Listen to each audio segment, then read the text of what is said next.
This is the first part of a series on doing up our little golden grey Fergie here. If you watch my channel and watch the stews, you'll know that I had a young lad working here, and he painted it with the pressure pack all up through here, and the grill and the lights and some of the wheels and things like that. So we were using it as a show tractor. Before that, we'd take it if I wanted something on there quick. I'd either chuck this on the trailer or my John Deere or something like that on the trailer, and we'd just shoot off to a show and socialise and talk to our friends and have a nice time with this little gold tractor. But in having it all painted with a zinc galvanising paint across the bonnet, well, that meant we had to sand the whole bonnet down again and revisit it. Now, I painted this in Christmas 2006. So it was finished January 2007 to go to a Heritage Rally at Billawheeler. So it's 2018 now, so we're looking at 11-12 years of painting. Look, it's pretty good. It wasn't too bad, but we're going to take this opportunity. Now we have to paint the bonnet and things like that. Well, we're not going to strip the tractor. We're going to paint all the grey, so the mud guards will come off, the seats will come off. We're going to put new back wheels and tyres on it.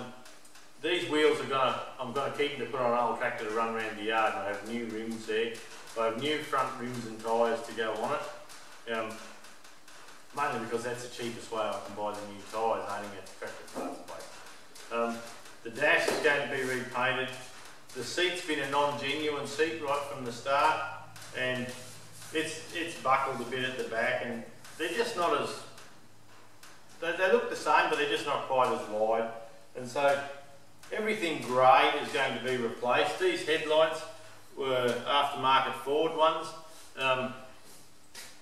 They're flat at the back. I have new, better ones now that are closer to original that we're going to put on the tractor. We have a pickup hitch underneath that's going on it that we've had tucked away for some time. And apart from just the paint, the tractor over the 12 years since we've done it up has a couple of small issues that we're going to address at the time. Now, one of them is on the other side, the steering box shaft here is leaking. So we're going to run through resealing the steering box. To take the bonnet off, and the fuel tank will have to be painted. It's grey too. So back then it had a brand new engine in it. It had new piston sleeves and everything like that, and it's probably done a week's work since then, maybe 2 weeks work, not a lot. Street parades and ploughing days and a lot of running around the property here with the trailer. So while we've got the tank off, we're going to run through the tappets again, do a tappet set. The coil and distributor and all are coming out to be tidied up. The carburetor, the carby I can do up better. I did the carby up back then, and look, it's looking a bit grubby. It is leaking a bit. I've got the wherewithal now to do a better job of the carby. I've imported a heap of parts, and I can rebush them better. I've made that plate that I put in my milling machine, and I can rebush them and do that. So the carby is going to be revisited. The generator's getting a bit lazy, so we'll look at that, probably replace it. The right hand rear axle is just starting to get a small oil leak on it. So we're going to revisit both axle seals and the brakes, because this tractor will probably be registered again and back out at doing street parades and things. I have got a bar that come up the back that used to have my flashing light and my number plate and all that, and when I wasn't using it and I deregistered the tractor, I just chucked it out the back. So I need to paint that once more, and because this tractor may become a nice light little tractor for me with the Fergie Club, I may even put a roll frame on it just so I've got shade. And look, I like the look of the tractors without the roll frame, and there's no legal requirement for me to put a roll frame on it, but I have them here.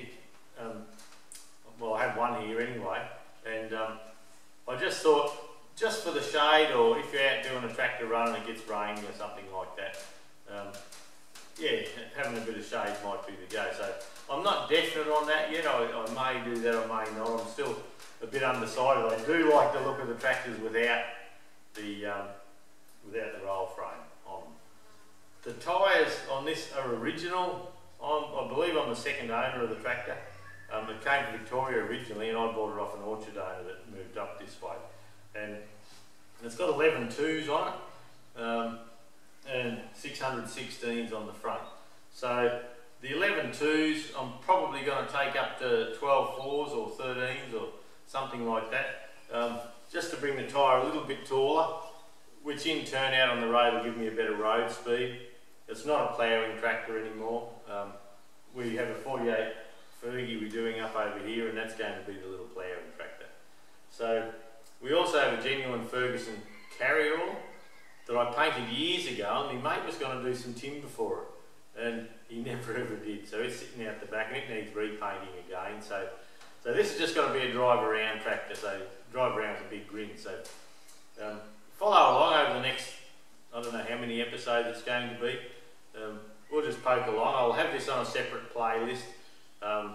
It'll just be FE35 Gold Belly Restoration Series or something like that. So look, I'll just go handheld at the moment. I'll take you for a walk around the tractor, a closer look at it, so you can see what we're going to fix and get a bit of a plan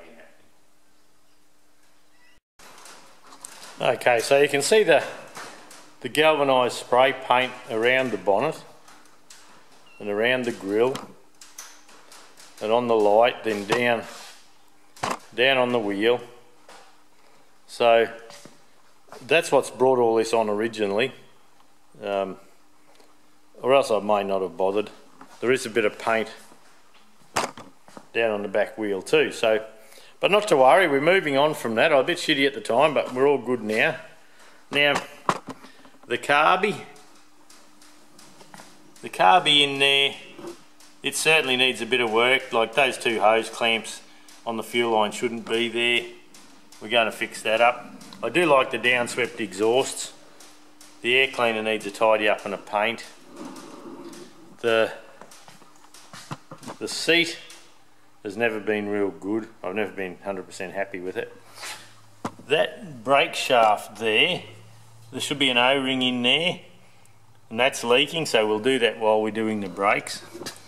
And I think if we look in there, you can see where that axle's starting to leak. So the brakes still work. So that's this side. We'll sneak around the other side and I'll show you what we have planned. Now this is the left hand side. The eye here, the stainless steel eye, is what we used to tow or tie the tractors down with. But I've always had a polished coil and a polished voltage regulator on it, so we'll polish those up again. You can see the steering box leak. It's been leaking for quite a while. I always give it a bit of a tidy up. There's a little bit of a leak down the bottom, so we're going to fix that up. This bracket here, that's what the stand goes in for the registration plate and everything. So along the way it'll get new gear stick boots, and we'll polish up the knobs and new rims, and we'll really make it a nice little tractor if we can. And yeah, hopefully you can come along for a ride and see what we get up to. The idea is to have it ready for September. It's about the 8th or 10th of June 2018 at the moment, and 20th of September there's a show we like to go to at Kingaroy, so I'm setting myself the task of getting it all done by then. So we'll see how we go. There's another thing we're going to fix as well, and that's this oil line. This oil line's been there as long as I can remember. That's how I got the tractor, but it should come up through and be nice and tidy in behind that starter motor there. Okay, there's the light that I've had on, and the catch to close it's there. They're actually lights that were supposed to sit upright, but I pulled them apart years ago and actually put them on here. But and this is quite curved. Then when we come around to the back, you can see it's quite flat. on the back there. So what we're doing is trying to keep you in focus. This is the new light, and you'll notice a nice round back. It's got a riveted base on it, and these are actually Dexter lights, Fordson Dexter lights. And you'll notice, apart from the big curve here, we've got a nice flat front ring. Now I think that was how it used to be. This blue light is a closer match than this other one. So we're going to take it off, take the lights off, and we're going to strip this one down, get it all sandblasted, bead blasted, primed, and back going. I've actually got, there are only 30 watt bulbs in there too, so off eBay we're actually, I think we've got some 55, 65 light bulbs going in for low and high beam.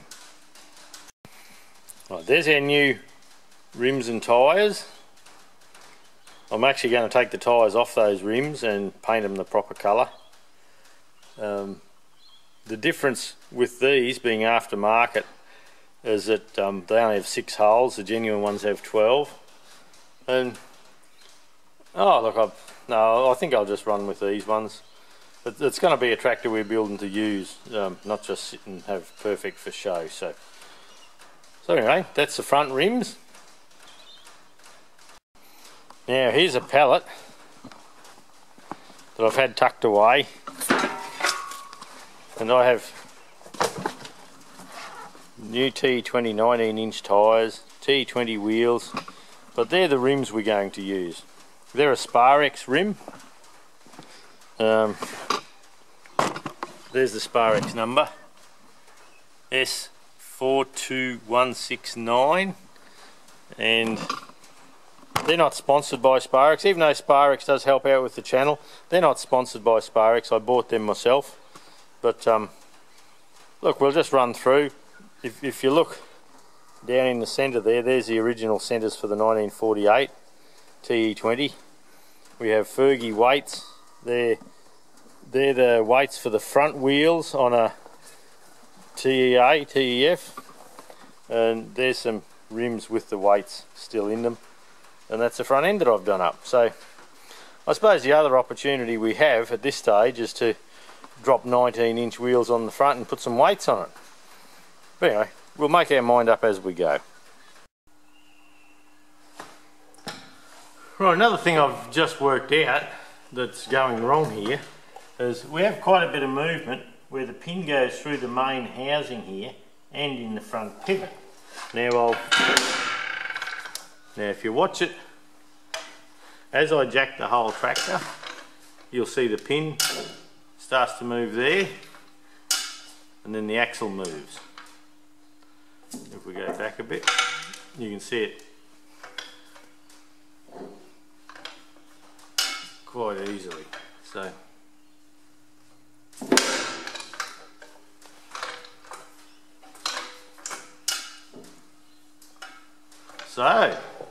looks like we're going to pop the front bolster off, rebush it, rebush the front axle, and set all that up like new. I've never had that out, that part.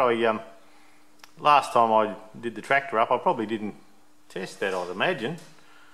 But anyway, it'll be done this time.